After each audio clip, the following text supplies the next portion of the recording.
This is Joyce Polino-Crane, WestfordCAT News Director, and I am here today with Brian Mahony, an old friend of mine who I met right around 2008. Yep. Brian, welcome. Thank you. Good to be here, Joyce. I'm glad to see you again. Brian and I met at our church in the depths of the recession. People, us among them, were looking for work, better work, or just work in general. And at that time, Brian decided to start Trender Research. That's right. And you are the CEO of a company that has survived and blossomed since then. And so you're here today to tell us how you did that. Yeah, I think it's a fun story. Glad to be here. I think it was about 8 years ago.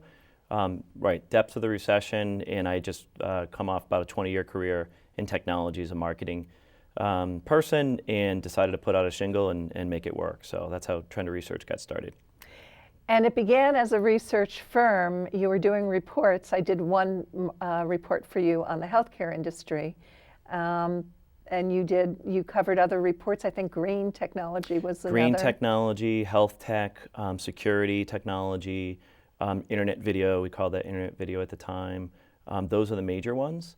And that was the idea. The business model was to write reports, interview some of the leaders in the industry, compile that information, and then sell those reports to the market. And then you had regular, everyday people commenting. Tell us about that part of it. Well, anytime you start a new business, you have to think about what's novel, what's interesting, why would people buy your services, your products versus somebody else. So one of the things I felt very strongly about was a lot of the research that I'd seen on the other side of the table as a purchaser of the research was very ivory tower-ish. A lot of experts, a lot of analysis, but many times sort of out of touch with the average consumer.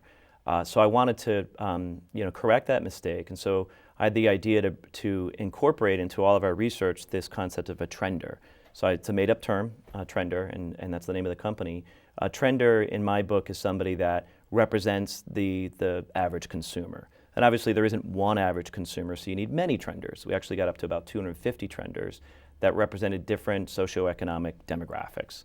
And so for any of the work that we did, we'd have an expert, somebody that would go and do the work like yourself and interview the experts in the industry, compile that in a thoughtful way, a readable way, but also interview a focus group of these trenders to get their take on how this technology is changing their lives. That's right, and I remember it bolstering the report quite significantly. I thought it was very interesting. But from there, you morphed into something different. And was it about 3 years ago that you changed? It was about, that's right, 3 years ago. Well, there was really kind of stage one and stage two. Stage one didn't work out so well. I think the challenge was, one, the recession was happening at the time. Two is the value of content very much depreciated.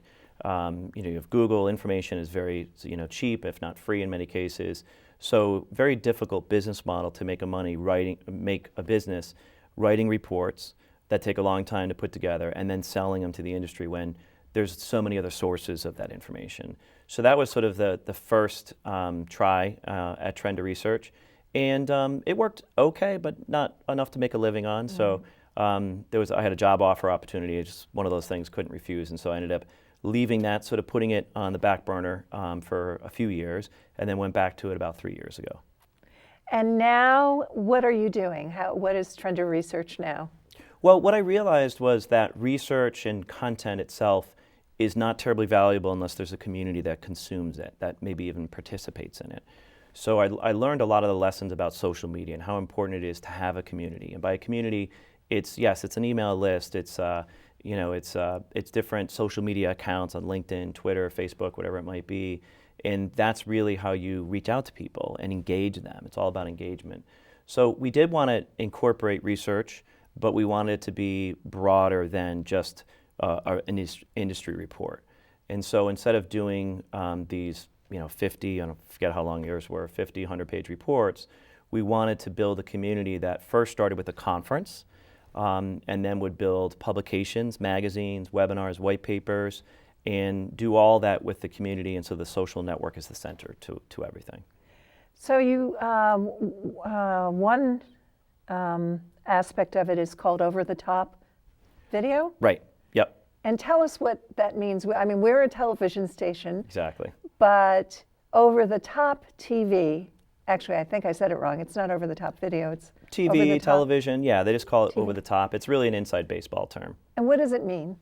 So over-the-top video, over-the-top television is a concept where, just think of Netflix. It's where you go over the top of your internet connection, your broadband internet connection, to subscribe to services like Netflix.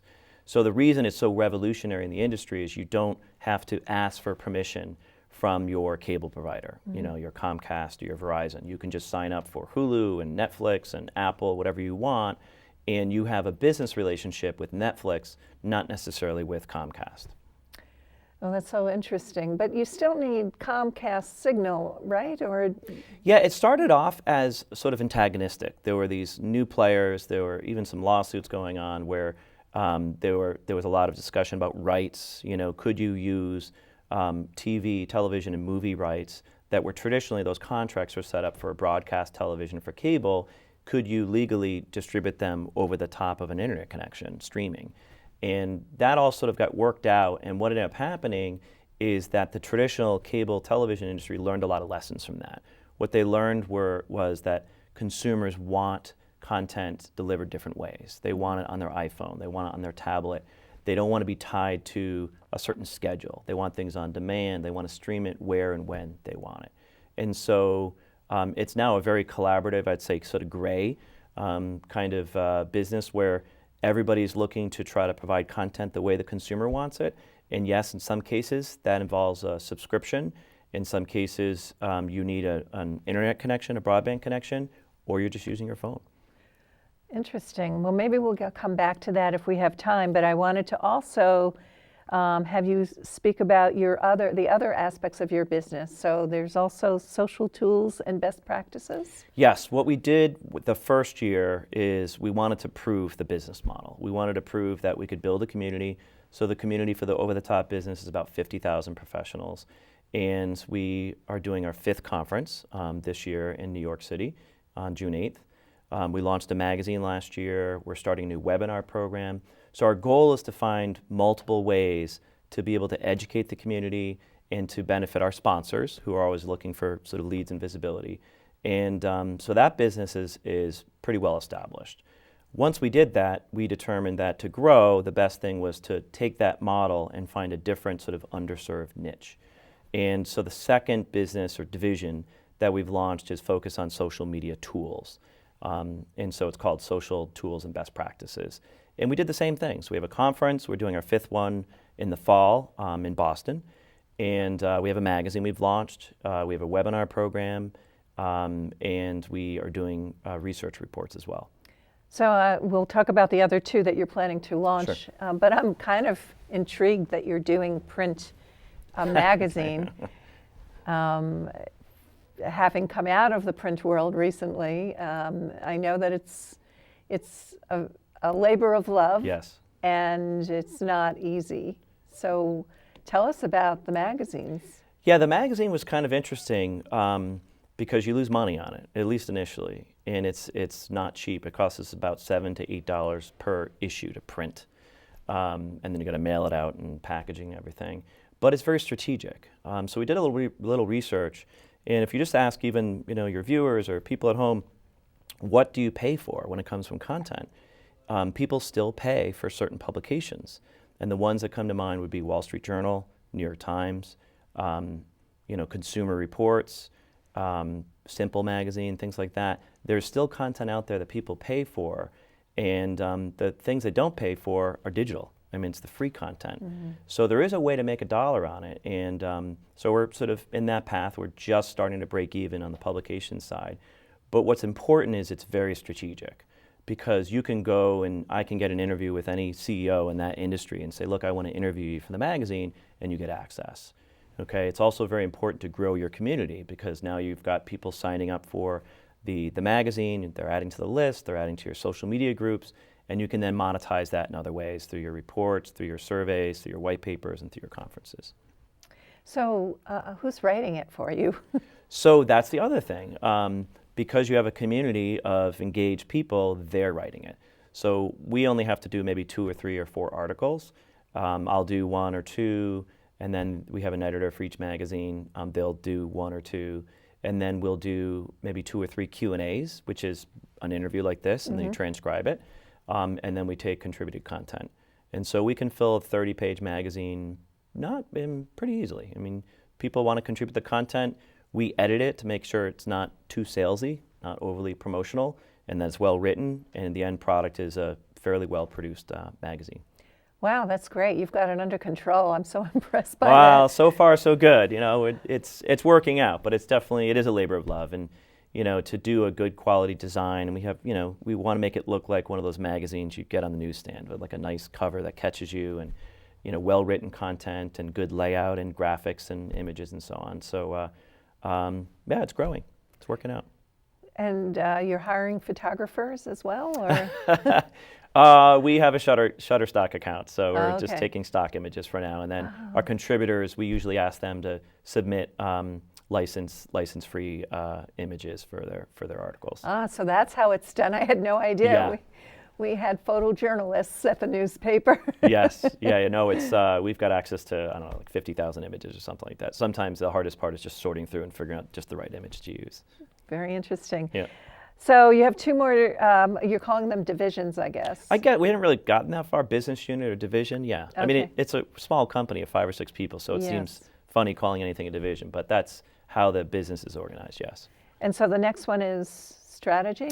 So yes, we're going to launch a strategy conference this fall. And so it starts with the conference because you need to pull people in and meet them. And then you grow that, and then we'll do the same things we've done for the other businesses. We'll launch a magazine, we'll start a webinar program, we'll build up our social community as well. So what are you strategizing, though? So it's going to be specifically high-tech strategy. High-tech, so it'll be more kind of product managers for technology companies, strategists, marketers coming together, and you know, the process of defining the product, doing competitive intelligence, sensing, you know, what the market wants. It's sort of unique to high-tech companies, and so that'll be our niche, our focus. Oh, that sounds interesting. Yeah. And then robotics? Robotics is something that I kind of like. I was one of the reports that I was working on back in the day. It's just sort of too niche. So that's sort of fourth on the list. We will get there eventually. You know, not a lot of people have robots at home that are more than toys. I don't know if you have a Roomba, but we got a Roomba. I want you a know. Roomba. Yeah, it's great. I don't have one. Yeah, it's awesome. I don't know, we just got a dog, a puppy, and it's not quite puppy trained, and there's a lot of YouTube videos out there of the Roomba causing a lot of problems. Oh, I can imagine. if you don't get the you know, the cleanup after the dog in time. Yeah. So we'll eventually get there. It's still somewhat niche, and so you need to have enough of a critical mass of the community to be able to make it all work. Have the conference, you know, to be able to build a magazine, have advertisers and sponsors, and I think we're almost there with robotics. Oh, that sounds interesting. Well, Yeah. it's funny that you are attached to robotics, because the report I wrote for you, I've already mentioned, was on the healthcare industry, the digital transformation of the healthcare industry, to be precise. And I am like so totally into that industry and watching it and seeing the changes, and I have book upon book. Yeah, it's at really home on that. mind-boggling, the advances that are happening. Most people think of robotics, they think of humanoid kind of like C-3PO type of things, but and it's getting there actually. But if you look at telepresence, you know, telemedicine, you know, you don't have to go to the doctor for a prescription. You know, you don't have to go to a doctor, you know, a dermatologist to look at a rash. That's All right. this can be done remotely, and it can take a huge amount of cost out of the industry. So I really look at it, healthcare reform and technology is really intertwined. Yes, it's so fascinating. But let's go back to over-the-top television or TV or however. I guess it's OTT, we just call it. OTT. Yeah, OTT. and let's talk a little bit more about what's happening in that industry, because we are a TV station, and you know, I guess we're part of old media. And you're entering into the world, or you're in the world of new media, and so the difference is what? Well, I think it starts with sort of a mission or a vibe, or almost like a sense that there are no constraints. There's new rules, which is anybody can put content out there now. And so, if you go to my conference, you'll see people, like young people. There's one guy, a business called Whistle Sports, actually gotten quite big, where they do nothing but sort of niche sports and trick shots and stuff. And they built a community of hundreds of millions of viewers, and they can monetize it through advertising, and they can actually create a custom channel for Comcast or whoever else, so you can go to the trick shot station. So the proliferation, just explosion of content now, that anybody with a camera, with a high quality HD camera, can create a new channel, is pretty amazing. And that's sort of what's happening. So it's this burst of creativity, short form video, long form video, like movies, different ways to get the content out there. You can create a Roku channel, actually pretty simply, or you can go partner with the traditional providers and provide them unique content. Explain to us what a Roku channel is. Okay, so Roku is a box. It's the most popular sort of internet set-top device where you can connect it to your TV and you can stream the internet. You would buy that at Best Buy or something like that. For like anywhere from $30 to $60. Yeah, it's fairly cheap. So that's how I think a lot of people that didn't have Apple TV really became sort of commercialized, and sort of, you get it in Walmart, really started their first subscriptions to like Netflix and Amazon, things like that. Mm-hmm. So that's interesting. And you're hiring people from within Westford. Yep. So you've got moms? They're moms. I mean, are we allowed to say that? I mean, these are very professional people. I was a mom. I'm still a mom. You're still a mom, and I'm a dad. I feel like a mom because I work from home and get the kids on the bus and everything. But yeah, this is a lesson I actually learned in my last real job before going back to Trender Research. Funny, sort of different topic, but I was heading up sales and marketing, and I hired a class of 5 millennials that had maybe a few years out of college, and none of them survived 6 months. They left, or they weren't happy, or whatever it might be, and it was very frustrating because we spent 2 or 3 months training them. And I remember one at the 4-month mark came into my office and said, when am I going to get promoted after 4 months? And I just kind of laughed at him, and I'm like, oh my goodness, what are we doing here? And again, different topic on millennials, but I really needed to staff up. I had like 16 open requisitions. I'm like, how am I going to staff this team? And I hired my first mom. And it was somebody that could not, get to the office before like 10 o'clock. She had a lot of experience, but, she had a young child at home. And I'm like, let's give this a try. And that's really kind of opened my eyes, because there's a huge untapped sort of network of really skilled labor out there that needs work flexibility, that wants to get the kid on the bus and be able to get back in time to getting their children off the bus, may have a sick child, needs to be able to go home, work from home when they need to. And so I sort of been tapping into that network in Westford. Oh, I think it's wonderful. I would have given anything for that kind of flexibility when I was raising children.